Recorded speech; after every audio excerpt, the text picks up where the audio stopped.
Hi guys, welcome back to ಶರೂಸ್ Kannada blog. ಇವತ್ತು ನಾನು ನಿಮಗೆ ಸಿಂಪಲಾಗಿ ಕ್ಯಾಪ್ಸಿಕಮ್ ಗ್ರೇವಿ ಅಥವಾ ಪಲ್ಯ ಹೇಗೆ ಮಾಡೋದು ಅಂತೇಳಿ ತೋರಿಸ್ಕೊಡ್ತೀನಿ ನೋಡಿ. ಇದಕ್ಕೆ ಬೇಕಾಗಿರುವಂಥದ್ದು ಒಂದು ಕ್ಯಾಪ್ಸಿಕಮ್, ಒಂದು ಟೊಮೆಟೊ, ಹಾಗೆ ಒಂದು 3 ಕ್ಯಾಪ್ಸಿಕಮ್, ಹಾಗೆ ನೀರುಳ್ಳಿ, ಹಸಿಮೆಣಸಿನ್ಕಾಯಿ. ನಾನು ಇಲ್ಲಿ ಫಸ್ಟ್ಗೆ ಒಗ್ಗರಣೆ ಹಾಕೋತಾ ಇದ್ದೀನಿ. ಇದಕ್ಕೆ ನಾನು ಬೆಳ್ಳುಳ್ಳಿ ಕೂಡ ಆ್ಯಡ್ ಮಾಡ್ಕೊತಾ ಇದ್ದೀನಿ. ನೀವು ಬೇಕಿದ್ದರೆ ಇದಕ್ಕೆ ಶುಂಠಿ ಬೆಳ್ಳುಳ್ಳಿ ಪೇಸ್ಟ್ ಕೂಡ ಆ್ಯಡ್ ಮಾಡ್ಕೋಬೋದು. ಅರೋಮಾ ತುಂಬಾ ಚೆನ್ನಾಗಿರುತ್ತೆ ಶುಂಠಿ ಬೆಳ್ಳುಳ್ಳಿ ಪೇಸ್ಟ್ ಆ್ಯಡ್ ಮಾಡಿಕೊಂಡ್ರೆ. ಹಾಗೆ ಟೇಸ್ಟ್ ಕೂಡ ಸ್ವಲ್ಪ ಚೆನ್ನಾಗಿ ಬರುತ್ತೆ. ನಾನು ಅದು ಆ್ಯಡ್ ಮಾಡ್ಕೊಂಡಿಲ್ಲ, ಸ್ವಲ್ಪ ಜೀರಿಗೆ ಹಾಕೋತಿದ್ದೀನಿ, ಯಾಕಂದರೆ ಜೀರಿಗೆಯಿಂದಲೂ ಕೂಡ ಟೇಸ್ಟ್ ಚೆನ್ನಾಗಿ ಬರುತ್ತೆ. ಇದು ಒಗ್ಗರಣೆ ಎಲ್ಲ ಆದಮೇಲೆ ನಾನು ನೀರುಳ್ಳಿ ಹಾಗೆ ಹಸಿಮೆಣಸಿನ್ಕಾಯಿ ಕೂಡ ಆ್ಯಡ್ ಮಾಡ್ಕೊತಾ ಇದ್ದೀನಿ. ಇದು ಸ್ವಲ್ಪ ಫ್ರೈ ಆಗಬೇಕು, ಅಂದರೆ ಬ್ರೌನ್ ಕಲರ್ಗೆ ಟರ್ನ್ ಆಗಬೇಕು, ಅಲ್ಲಿ ತನಕ ಇಲ್ಲಿ ಫ್ರೈ ಮಾಡ್ಕೊತಾ ಇದ್ದೀನಿ.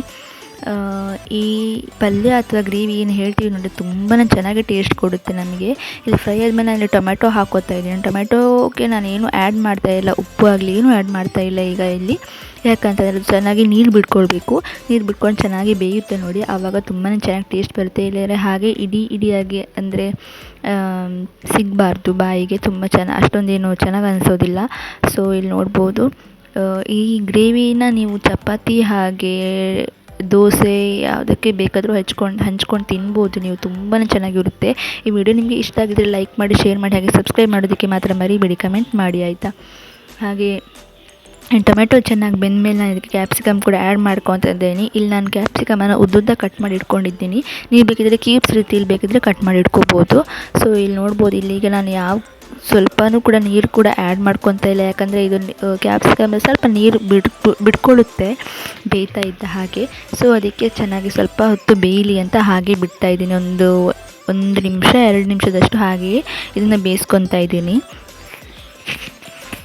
ಎಲ್ಲರೂ ಈ ಮಳೆಗಾಲದಲ್ಲಂತೂ ಈ ಥರ ಮಾಡ್ಕೊಂಡಿದ್ರೆ ತುಂಬಾ ಚೆನ್ನಾಗಾಗುತ್ತೆ. ಸೊ ಇದಕ್ಕೆ ಮಸಾಲೆಗಳನ್ನು ಆ್ಯಡ್ ಮಾಡ್ಕೊತಾ ಇದ್ದೀನಿ. ನೋಡ್ಬೋದು, ಅರಿಶಿನ ಪೌಡ್ರು, ಹಾಗೆ ಸ್ವಲ್ಪ ಅಚ್ಚಕಾರದ ಪುಡಿ, ಹಾಗೆ ಸ್ವಲ್ಪ ರುಚಿಗೆ ತಕ್ಕಷ್ಟು ಉಪ್ಪು ಇಲ್ಲಿಗೆ ನಾನು ಆ್ಯಡ್ ಮಾಡ್ಕೊತಾ ಇದ್ದೀನಿ. ಅದಾದಮೇಲೆ ನಿಮಗೆ ಯಾವ ಮಸಾಲೆ ಬೇಕೋ ಅದನ್ನು ಮಸಾಲೆ ಆ್ಯಡ್ ಮಾಡ್ಕೊಬೋದು. ನಾನು ಇಲ್ಲಿ ಗರಂ ಮಸಾಲೆ ಆ್ಯಡ್ ಮಾಡ್ಕೊತಾ ಇದ್ದೀನಿ, ಯಾಕಂದರೆ ತುಂಬಾ ಚೆನ್ನಾಗಿ ಟೇಸ್ಟ್ ಕೊಡುತ್ತೆ ಅಂತ. ನೀವು ಇದರ ಜೊತೆಗೆ ಬೇರೆ ಮಸಾಲೆಗಳನ್ನು ಕೂಡ ಆ್ಯಡ್ ಮಾಡ್ಕೋಬೋದು, ಪ್ರಾಬ್ಲಮ್ ಏನೂ ಇಲ್ಲ, ಚೆನ್ನಾಗಿ ಟೇಸ್ಟ್ ಕೊಡುತ್ತೆ ಮತ್ತಷ್ಟು ಕೂಡ. ಸೊ ಇಲ್ಲಿ ನಾನು ಮಸಾಲೆಗಳನ್ನು ಹಾಕ್ಕೊಂಡು ಇಲ್ಲಿ ಮಿಕ್ಸ್ ಮಾಡ್ಕೊತಾ ಇದ್ದೀನಿ. ನೋಡ್ಬೋದು, ಇನ್ನು ನಾನೇನೇನು ಮಾಡ್ತೀನಿ ಅಂತಂದರೆ, ನೀವು ಬೇಕಿದ್ದರೆ ಡ್ರೈ ಹಾಗೆ ಬೇಕು ಅಂತಾರೆ ಹಾಗೆ ಇಟ್ಕೋಬೋದು, ಇಲ್ಲಾಂದರೆ ಸ್ವಲ್ಪ ಗ್ರೇವಿ ಥರ ಬೇಕು ಅಂತಾದರೆ ಇಲ್ಲಿ ಸ್ವಲ್ಪ ನೀರು ಆ್ಯಡ್ ಮಾಡ್ಕೊಬೋದು. ನಾನಿಲ್ಲಿ ಸ್ವಲ್ಪ ನೀರು ಆ್ಯಡ್ ಮಾಡ್ಕೊತಾ ಇದ್ದೀನಿ, ಯಾಕಂದರೆ ನಮಗೆ ಸ್ವಲ್ಪ ಗ್ರೇವಿ ಇದೆ ಚೆನ್ನಾಗಿ ಅನಿಸುತ್ತೆ ತಿನ್ನೋದಕ್ಕೆ ಅಂತ. ಹಾಗೆ ಒಂದು 1/4 ಗ್ಲಾಸಷ್ಟು ನಾನಿಲ್ಲಿ ನೀರು ಹಾಕ್ಕೊತಾ ಇದ್ದೀನಿ. ಹಾಕ್ಕೊಂಬಿಟ್ಟು ಒಂದು 5ರಿಂದ 10 ನಿಮಿಷ ಇದನ್ನು ಹಾಗೆ ಬೇಯಿಸ್ಕೋಬೇಕಾಗುತ್ತೆ. ಸೊ ಇದಾದಮೇಲೆ ನೀವು ಸ್ಟವ್ ಆಫ್ ಮಾಡಿಕೊಂಡ್ರೆ ನಿಮಗೆ ಇಲ್ಲಿ ಗ್ರೇವಿ ರೆಡಿ ಆಗುತ್ತೆ. ಸೊ ನಾನು ನಿಮ್ಮ ಸಿಗ್ತೀನಿ ಇನ್ನೊಂದು ಹೊಸ ವಿಡಿಯೋ ಜೊತೆ. Take care, bye bye. Like ಮಾಡೋದಕ್ಕೆ ಮಾತ್ರ ಮರಿಬೇಡಿ. Take care.